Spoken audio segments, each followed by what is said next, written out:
நிறைய பேருக்கு இருக்கிற ஒரு டவுட், இது நம்ம சேனலான்னு. இதுவும் நம்ம சேனல் தான். ஓகேவா எம்ஜி ஸ்குவாட்? இப்போ வீடியோ பாருங்க. நிலாவில் சீக்ரெட் ரூம் இதை கொஞ்சம் ஓரமாக வைங்க. பட் அதுக்கு முன்னாடி நம்மள எத்தனை பேருக்கு எர்த்தில் இருக்கக்கூடிய சீக்ரெட் ரூம் தெரியும்? அதுவும் நார்வேல இருக்குதுங்கிறது எத்தனை பேருக்கு தெரியும்? நார்வேல ஸ்வால்பார்ட் அப்படின்னு சொல்லப்படக்கூடிய ஒரு பர்டிகுலர் பகுதி இருக்குது. இது வந்து ஆர்டிக் சர்க்கிளோட ஒரு பர்டிகுலர் பகுதி. நம்ம சவுத் போல்ல வந்து நாங்கள் அண்டார்டிகான்னு சொல்லுவோம்ல, பனி மட்டுமே இருக்கக்கூடிய இடம். அந்த மாதிரி நார்த்தில் ஆர்டிக்குங்கிற பகுதி, அதுவுமே முழுக்க முழுக்க பயங்கரமான திக் ஐஸ் இருக்கக்கூடிய ஏரியா. இதில் ஸ்வால்பார்ட் அப்படிங்கிற ஒரு இடத்துல வந்து 2000s இருந்தே ஒரு மிகப்பெரிய டிஸ்கஷன்ஸ் போயிட்டு இருந்துச்சு. எர்த்தில் நாளுக்கு நாள் குளோபல் வார்மிங்லாம் இன்க்ரீஸ் ஆகிட்டு இருக்க, நிறைய உயிரினங்கள் வந்து அழிஞ்சு போயிட்டு இருக்குது. ஏன் நம்மளோட இடத்துலயே கொஞ்சம் வருஷத்துக்கு முன்னாடி டைனோசர் இருந்துச்சு, இப்போ ஒரு டைனோசர் கிடையாது, எல்லாம் இறந்து போயிடுச்சு. மமோத் அப்படின்னு சொல்லப்படக்கூடிய மிகப்பெரிய முடி வச்ச யானைகள் இருந்துச்சு, இப்போ நம்ம அதை பார்க்கறது கிடையாது. இன்னைக்கு நம்மளோட கோவில்ல இருக்கக்கூடிய கல்வெட்டுகள்ல கூட பயங்கரமான அனிமல்ஸ்லாம் இருக்கும். அதெல்லாம் ஒரு காலத்துல எர்த்துல வாழ்ந்துச்சா இல்லையாங்கிற விவரம் கூட நம்மளுக்கு தெரிய மாட்டேங்குது. ஸோ இதெல்லாமே கொஞ்சம் கொஞ்சமா காணாம போயிட்டு இருக்குங்கிற ஒரு பர்டிகுலர் சிச்சுவேஷன் இருக்கிறப்போ, நம்ம எர்த்துல இருக்கக்கூடிய அடுத்த ஜெனரேஷன் ஆஃப் செடிகள் கொடிகள் இதெல்லாம் காப்பாற்றணுங்கிறதுக்காக ஒரு சீக்ரெட்டான வால்ட், ஒரு லாக்கர், ஓகேவா, இதை வந்து நார்வே வந்து உருவாக்குறாங்க.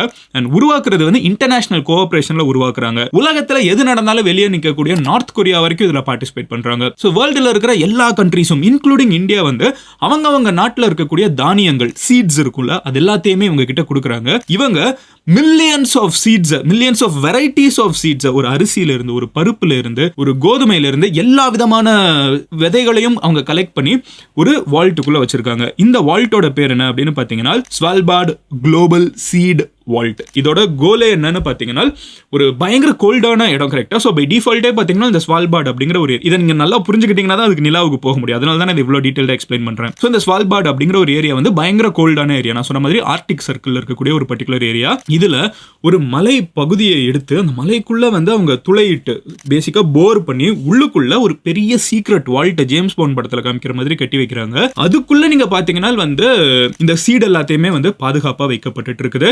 இவங்க இந்த நார்வேவை சூஸ் பண்ணதுக்கு இது மட்டும் காரணம் கிடையாது. இது போக நார்வே பார்த்தீங்கன்னா பெருசாக உலகத்தில் இருக்கிற நாடுகளோட சண்டையில் வந்து பார்ட்டிசிபேட் பண்ண மாட்டாங்க.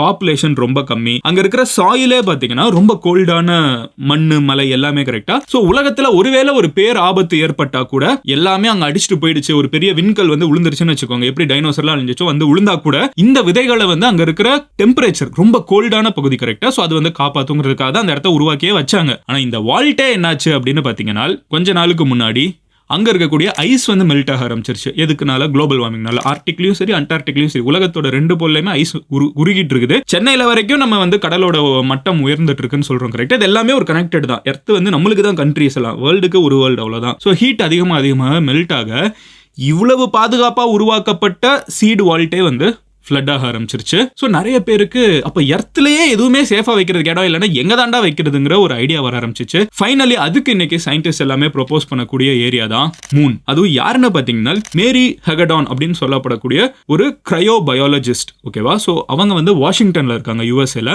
இவங்க தான் இப்போ இந்த ஐடியாவை ப்ரொபோஸ் பண்ணியிருக்காங்க. நிலாவில் மனிதர்களோட சர்வைவலுக்காக மட்டும் கிடையாது, உலகத்தில் இருக்கிற எல்லா உயிரினங்களோட சர்வைவலுக்காகவுமே நம்ம வந்து நிலாவில் ஒரு சீக்ரெட்டான ஒரு வால்ட்டை கட்டி வைக்கணும். லிட்டரலாக இது வந்து அவெஞ்சர்ஸ் படத்துக்குள்ள என்டர் ஆகிற மாதிரி தான் இருக்குது.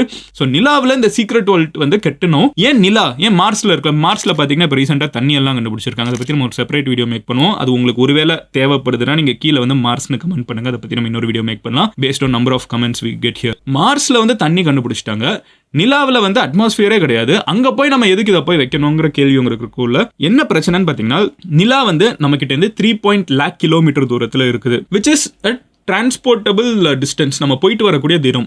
மார்ஸ் பார்த்தீங்கன்னா 2250 lakh கிலோமீட்டர் தள்ளி இருக்குது. 3.8 lakh எங்க இருக்குன்னு யோசிச்சு பாருங்க. 2250 lakh கிலோமீட்டர் எவ்வளவு தள்ளி இருக்குன்னு யோசிச்சு பாருங்க. ஸோ எர்த்துக்கு வந்து நிலாவுக்கு போறது ஈஸியான ஆப்ஷன். இது எப்படின்னு பார்த்தீங்கன்னா சென்னையில இருந்து மதுரை போறதுக்கும் சென்னையில இருந்து மேட்ரிட் போறதுக்கும் ஸ்பெயின் போறதுக்கும் இருக்கிற ஒரு வித்தியாசம் இருக்குல்ல, அதுதான் எர்த்துல இருந்து நிலாவுக்கு போறதுக்கும் எர்த்துல இருந்து மார்ஸுக்கு போகிற தூரமும், ஓகேவா? அது ரொம்ப தள்ளி இருக்குது. அது பயங்கரமான ஒரு சிஸ்டம்லாம் இருக்கலாம், அட்மாஸ்பியர்லாம் இருக்கலாம், தண்ணியெல்லாம் இருக்கலாம். பட் அங்க போறது அவ்வளவு ஈஸி கிடையாது. இப்போதைக்கு நம்ம நிலாவில் போய் உட்காந்துப்போம் அப்படின்னு சொல்லிட்டு நம்ம நிலா அப்படிங்கிற ஒரு இடத்த சூஸ் பண்ணியிருக்கோம். ஸோ மேரி ஹெகடான் என்ன சொல்றாங்கன்னு பார்த்தீங்கன்னா நிலாவோட சவுத் போல் இருக்குல்ல, சவுத் போல் வந்து சூரிய வெளிச்சம் படாத பகுதிகள் நிறைய இருக்குது. இன்ஃபேக்ட் இந்த இடத்துல நீர் இருக்குதுங்கிறத கண்டுபிடிச்சது கூட இந்தியா தான். ஸோ இந்த இடத்துல வந்து பயங்கர சில்னஸ் இருக்குது, நீர்நிலைகள் கூட இருக்குதுன்னு சொல்றப்போ நிலாவில் நம்ம வந்து தோண்டணும்னா ஃபீட், சில ஃபீட் உள்ளக்குள்ள தோண்டி முடிச்சோம்னா அடிகள் தான் ஒரு மனுஷனோட ஹைட் லென்த் தான் இருக்கும். ஸோ கொஞ்சம் அடிகள் நம்ம உள்ளுக்குள்ள 2-3 ஃபீட் மட்டுமே உள்ள தோண்டினா கூட half a human லென்த் தான் தோண்டி உள்ளுக்குள்ள நம்ம பார்த்தோம்னா அங்க டெம்பரேச்சர் வந்து பயங்கர கம்மியா இருக்கும். நிலாவை நம்ம சந்திராயன் அப்பமே நம்ம ஒன்று டிஸ்கஸ் பண்ணியிருந்தோம். டேஸ் வந்து நாள் கணக்கில் இருக்கும், சூரிய வெளிச்சம் அடிச்சுக்கிட்டே இருக்கும், பயங்கர ஹாட்டா இருக்கும். 150 degree Celsius something, I'm not sure exactly, sorry 50 degree Celsius, I think 50. So ஒரு ரொம்ப ஹையான டெம்பரேச்சர் இருக்கும். நைட்டு பார்த்தீங்கன்னா அதுக்கு அப்படியே ஆப்போசிட்டா பயங்கர கோல்ட் ஆயிடும். ஸோ இந்த நைட்டு பகுதி கோல்டாகும், மீதி மற்ற நிலாவில் வந்து வெளிச்சம் வந்துடும் கரெக்டாக. ஆனால் நிலாவோட சவுத் போலில் பகலே கிடையாது, ராத்திரி மட்டும்தான், முழுக்க முழுக்க இருட்டு மட்டும்தான். ஸோ அந்த இடத்துல நம்ம கொஞ்சம் தோண்டி உள்ளுக்குள்ள வச்சிட்டோம்னா அது அடுத்த 100 இல்லை 1000 இல்லை பல மில்லியன் வருஷங்களுக்கு அதுக்குள்ள நம்ம இப்போ வைக்கக்கூடிய விஷயங்கள் அப்படியே பத்திரமா இருக்கும். அதுக்கு ரொம்ப பேசிக்கான ரீசன் வந்து நான் ஆல்ரெடி சொன்ன மாதிரி நிறைய உயிரினங்கள் உலகத்தில் அழிஞ்சு போயிட்டே இருக்குது. அண்ட் இதே மாதிரி இன்க்ரீஸ் ஆகிட்டு இருந்துச்சுன்னா, குளோபல் வார்மிங்லாம் இன்க்ரீஸ் ஆகிட்டு இருந்துச்சுன்னா, நம்ம மரங்கள் அழிக்கிறதா இருக்கட்டும், காடுகள் அழிக்கிறதா இருக்கட்டும், இது எல்லாமே கண்டினியூ ஆகிட்டு போயிட்டு இருந்துச்சுன்னா 2100 ரொம்ப வருஷம்லாம் இல்லை, இன்னும் ஒரு 70-80 வருஷத்துல வந்து ஹியூமன்ஸ் வந்து ஏகப்பட்ட உயிரினங்களை வந்து எர்த்திலிருந்து அழிச்சிருவோம். அது எல்லாமே வந்து எக்ஸ்டிங்க்ட் ஆயிடும். என்டேஞ்சர் இல்லை, என்டேஞ்சர்ங்கிறது அழிய போவை, எக்ஸ்டிங்க்ட்ங்கிறது அழிஞ்சிடும், காணாமலே போயிடும், அந்த மொத்த உயிரினமே அழிச்சிருவோமா. ஸோ இதெல்லாத்தையுமே பாதுகாக்கிறதுக்கு நாட் ஜஸ்ட் விதைகளை மட்டும் இல்லை, உயிரினங்களையே நம்ம பாதுகாக்கிறதுக்கு, ஏன் ஹியூமன்ஸே ஒருவேளை இறந்து போனா கூட மறுபடியும் ஹியூமன்ஸை உருவாக்குறதுக்கு தேவையான செல்ஸை கூட அங்கே போய் வைக்கலாங்கிறாங்க. அது எப்படி மாதிரி முடியும்னு தானே கேட்குறீங்க. நான் அதுக்கு வரேன்.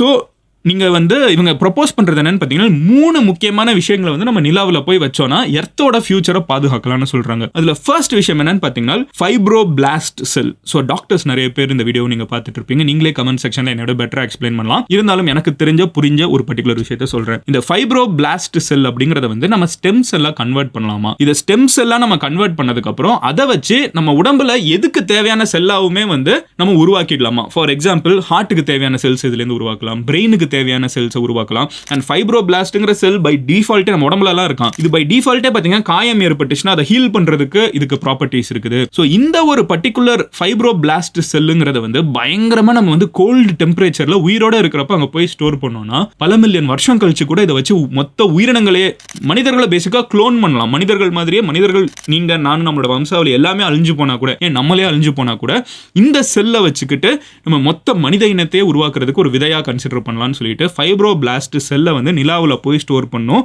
அப்படின்னு சொல்றாங்க. ரெண்டாவது என்னன்னு பார்த்தீங்கன்னா பாலினேட்டர்ஸ்.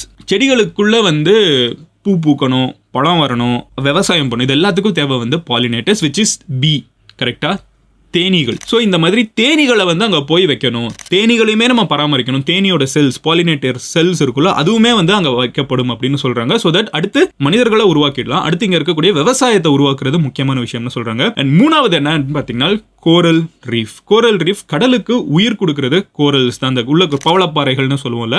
இந்த பவளப்பாறைகள் தான் வந்து இன்னைக்கு உலகத்திலேயே ரொம்ப அதிகமாக அழிஞ்சு போயிட்டு இருக்கிறது பிகாஸ் ஆஃப் ஹீட். இந்த ஹீட்டுனால வந்து பவளப்பாறைகள் ஏக்கர் கணக்கில் உலகத்திலிருந்து காணாம போயிட்டு இருக்குது. மனிதர்கள் வந்து பயங்கரமா என்கரேஜ் பண்ணிட்டு இருக்கோம். இதனால கடல் தன்னோட தன்மையவே இழந்துட்டு இருக்கு, நிறைய இடத்துல பேசிட்டு இருக்காங்க. மீன்கள் முட்டையிடுறது கம்மியாயிட்டு இருக்குது. ஸோ இதெல்லாமே நடந்துட்டு இருக்கப்போ நம்ம இதையும் பாதுகாக்கணும். கோரல் ரீஃபோட செல்ஸுமே வந்து அங்கே வைக்கப்படும்னு சொல்றாங்க. ஸோ இந்த 3 விஷயமும் ரொம்ப பேசிக். இது போக நம்ம அடிஷனலா தேவையா எவ்வளவு வைக்க முடியுமோ எல்லாத்தையும் வச்சிடலாம். இது எல்லாத்தையுமே ஒரு சீக்ரெட் வால்ட், அவ்வளவு ஈஸியா இல்ல. கேப்டன் அமெரிக்கா படத்துல காமிக்கிற மாதிரி பனிக்குள்ள உள்ள கேப்டன் அமெரிக்காவை ஃப்ரீஸ் பண்ணி வச்ச மாதிரி இங்க வந்து ரொம்ப கஷ்டப்பட்டு நம்ம நிலாவோட சவுத் போல உள்ள ஃப்ரீஸ் பண்ணி வச்சிட்டோம்னா பல 1000 வருஷம் கழிச்சு, பல மில்லியன் வருஷம் கழிச்சு, ஆனா 10 வருஷம் கழிச்சு கூட எர்த் அழிஞ்சு போச்சுனால், ஒருவேளை ஃபியூச்சர்ல ஏலியன்ஸோ இல்ல நம்மளோட சந்தாதியினரோ அதாவது 1-2 பேர் மிஸ் ஆனாங்கன்னா இந்த வால்ட் அவங்க ஆக்சஸ் பண்ண முடிந்தால் எர்த் இன்னைக்கு எப்படி இருக்கோ அட்லீஸ்ட் அதை நோக்கி நம்ம மறுபடியும் நம்ம ரேஸையே மறுபடியும் உயிர்ப்பிக்க முடியும். ஸோ இது ஒரு முக்கியமான ஒரு ஸ்டெப்.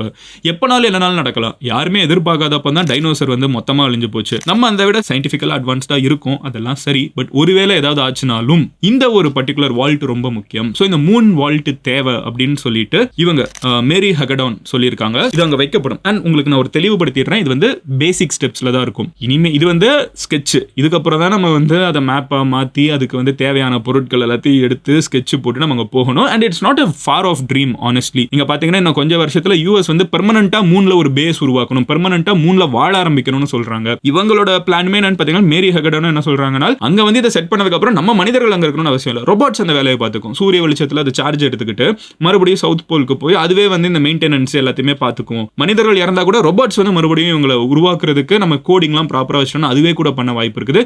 அதெல்லாம் ரொம்ப ஃபியூச்சரிஸ்டிக்கான விஷயம். முதல்ல இதெல்லாம் பாதுகாக்கிறது ரொம்ப முக்கியமான விஷயம். அதுக்கு இது ரொம்ப ரொம்ப தேவை அப்படின்னு சொல்றாங்க. எனக்கு ஃபன்னா ஒரு விஷயம் தோணுச்சு. ஒருவேளை உங்களால ஒரு விஷயத்த இந்த வால்ட் நிலாவுல இருக்கக்கூடிய வால்ட்ல சேவ் பண்ண முடியும்னு உங்ககிட்ட சொன்னாங்கன்னால், ஹைப்போதெட்டிக்கலி நீங்க உங்ககிட்ட இருக்கிற ஏதோ ஒரு விஷயத்த அங்க வைக்க முடியும்னு சொன்னாங்கன்னா எதை வைப்பீங்கிறத கமெண்ட்ல சொல்லுங்க. பயங்கர இன்ட்ரெஸ்டிங்கான கொஸ்டின். கரெக்டா உங்களோட ஃப்ரெண்ட்ஸ் கிட்ட யார் இந்த கொஸ்டின் நீங்க கேட்கணும்னு நினைக்கிறீங்களோ அவங்க கிட்ட இந்த வீடியோ ஷேர் பண்ணிட்டு முடியறப்போ அந்த கேள்வியை நீங்க மறுபடியும் கேளுங்க. நீ உன் வாழ்க்கையில இருந்து ஒரு விஷயத்தை கொண்டு போய் நிலாவுல பல மில்லியன் வருஷங்களுக்கு பாதுகாக்க முடியும் அதுக்கப்புறம் வரக்கூடிய மக்களுக்கு அப்படின்னு சொன்னாங்கன்னா அது என்னவா இருக்குங்கிறத கேளுங்க. நாளைக்கு உங்களை இன்னொரு வீடியோல பாக்குறேன். மதன் கௌரி சேனலை சப்ஸ்கிரைப் பண்ணுங்க. அப்போ இந்த மாதிரி எக்ஸைட்டிங் டாபிக் என்னால உங்ககிட்ட டெய்லி பேச முடியும். பாய். Cheers and ஜீஸ்.